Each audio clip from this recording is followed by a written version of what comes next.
Halo semuanya, perkenalkan nama saya Giani Federica Ivanka Katipana dengan NIM 2103020087 dari kelas 1C Ilmu Administrasi Bisnis.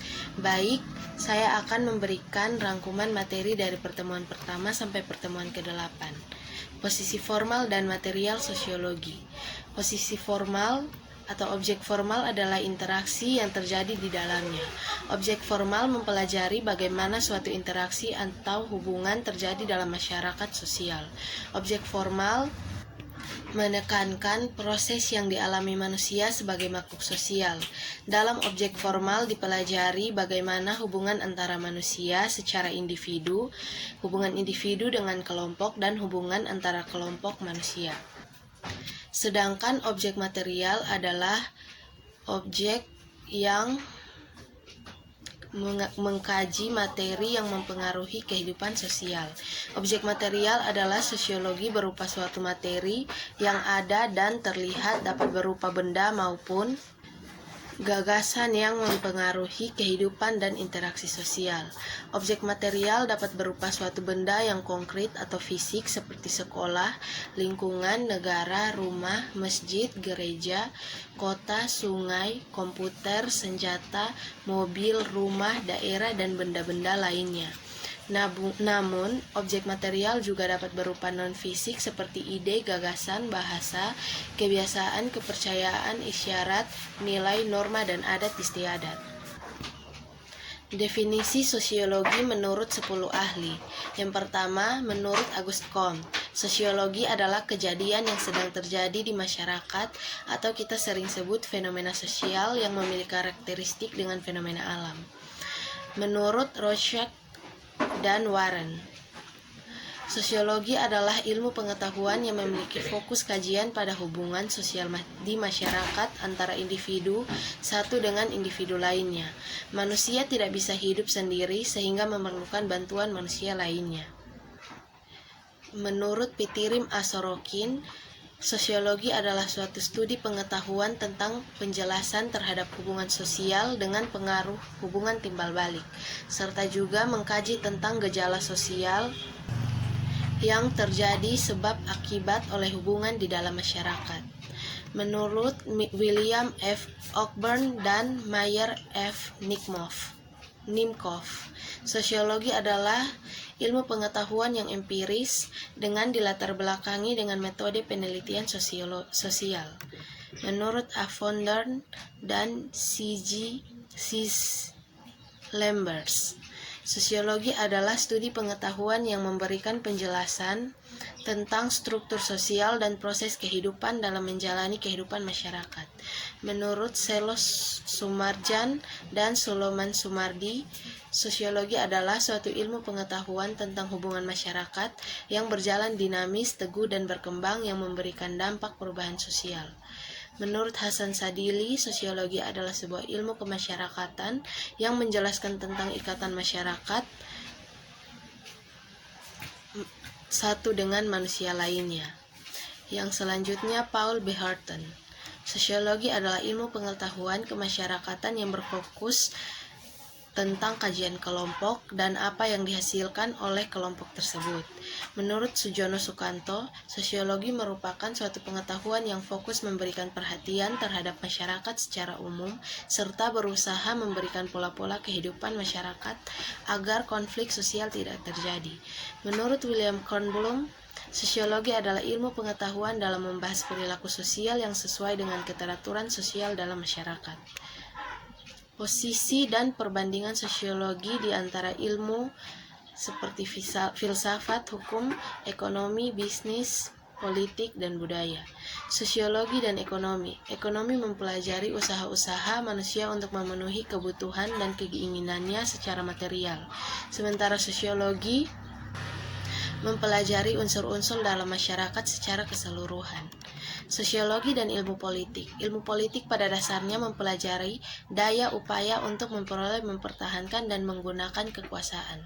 Sementara sosiologi memusatkan pada masyarakat yang bersifat umum dan berusaha untuk mendapatkan pola-pola yang umum.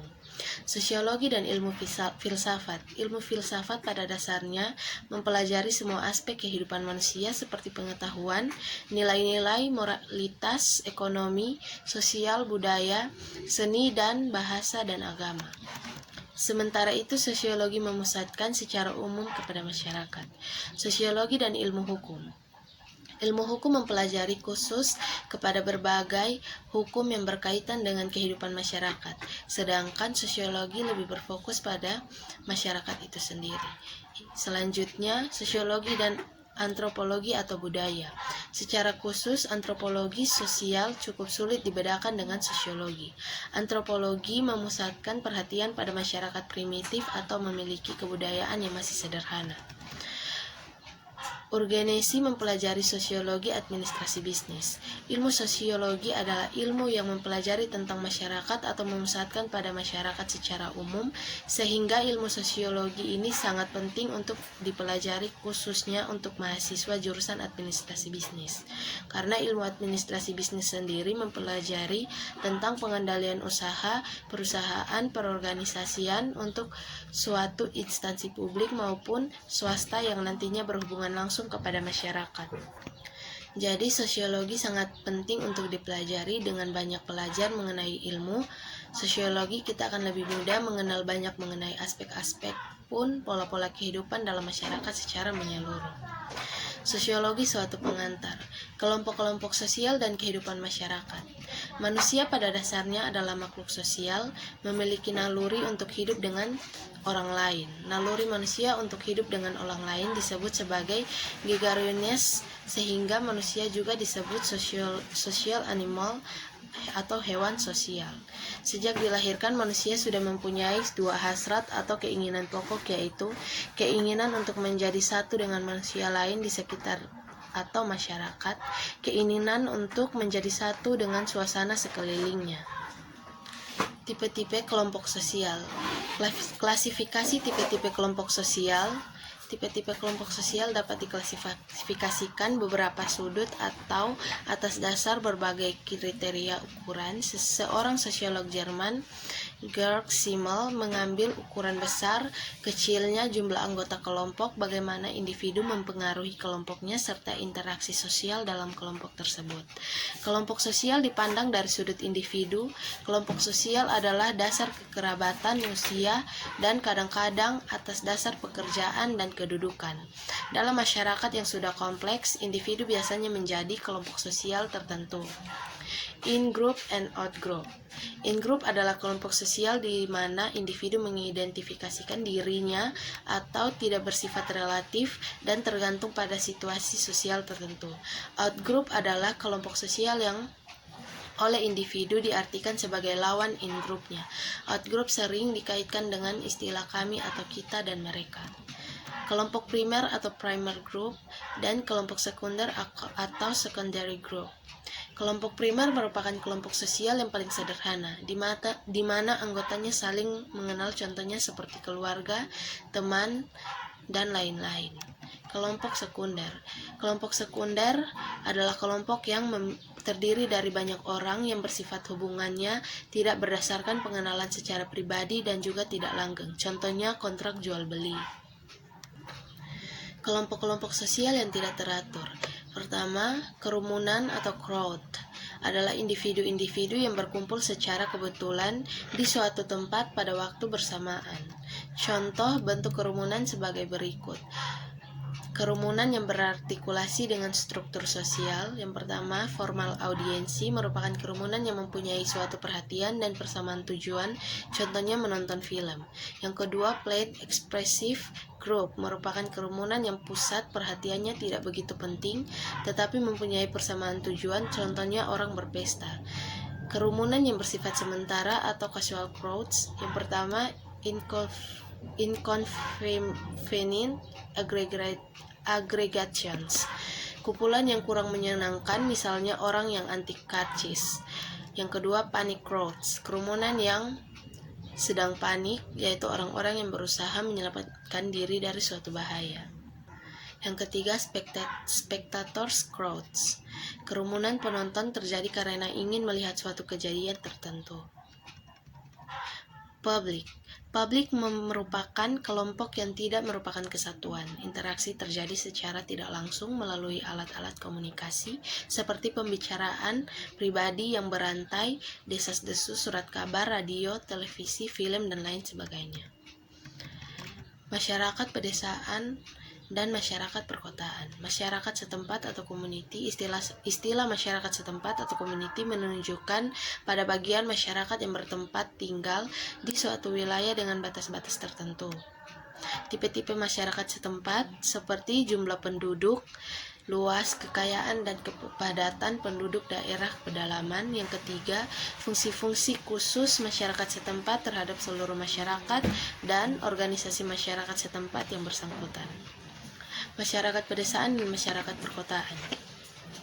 Masyarakat pedesaan atau rural community adalah suatu masyarakat mempunyai hubungan yang lebih erat dan lebih mendalam ketimbang hubungan mereka dengan warga masyarakat pedesaan lainnya.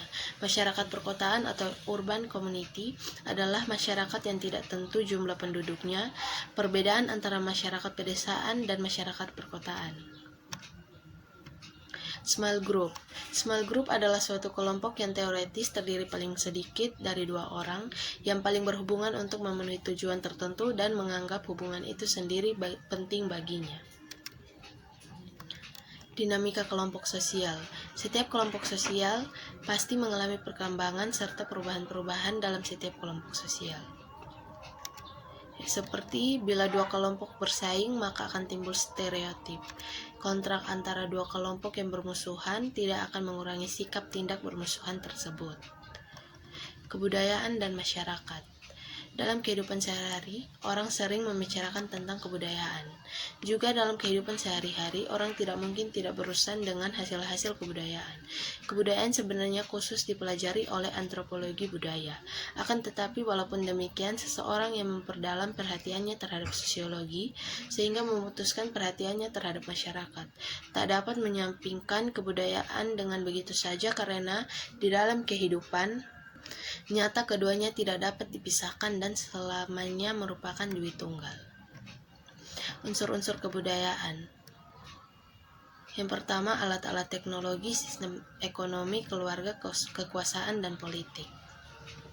Fungsi kebudayaan bagi masyarakat sangat besar bagi kehidupan masyarakat. Bermacam kekuatan yang harus dihadapi masyarakat dengan anggota-anggotanya seperti kekuatan alam maupun kekuatan-kekuatan lainnya di dalam masyarakat itu sendiri.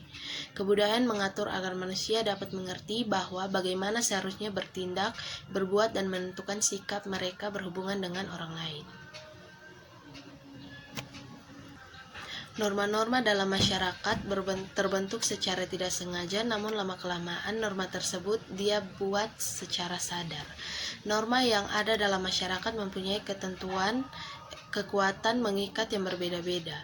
Untuk dapat membedakan kekuatan mengikat norma tersebut, secara sosiologi dikenal adanya 4 pengertian, yaitu secara usage atau cara, kebiasaan atau folkways, yang ketiga tata kelakuan atau mores, yang keempat, adat istiadat atau custom. Cara atau usage lebih menonjol di dalam hubungan antara individu dalam masyarakat. Kebiasaan atau folkways mempunyai kekuatan mengikat yang lebih besar daripada cara. Kebiasaan diartikan sebagai perbuatan yang diulang-ulang dalam bentuk yang sama merupakan bukti bahwa orang banyak menyukai perbuatan tersebut. Tata kelakuan atau mores mencerminkan sifat-sifat yang hidup dari kelompok manusia yang dilaksanakan sebagai alat pengawas secara sadar maupun tidak sadar oleh masyarakat terhadap anggota-anggotanya. Tata kelakuan yang kekal serta kuat integrasinya dengan pola-pola perilaku masyarakat dapat meningkat kekuatan mengikatnya menjadi custom atau adat istiadat. Suatu norma tertentu dikatakan telah melembaga apabila norma tersebut diketahui, dipahami, atau dimengerti, ditaati, dan dihargai. Jadi, belajar ilmu sosiologi juga memberi manfaat bagi mahasiswa yang mengambil jurusan administrasi bisnis karena jurusan ini akan berhubungan langsung atau terjun langsung ke dalam masyarakat melalui beberapa sektor, contohnya seperti perusahaan, instansi publik, maupun swasta yang merujuk langsung pada masyarakat. Baik, itu saja rangkuman materi yang saya buat. Apabila ada kesalahan dan kekurangan dalam rangkuman saya minta maaf. Sekian dan terima kasih.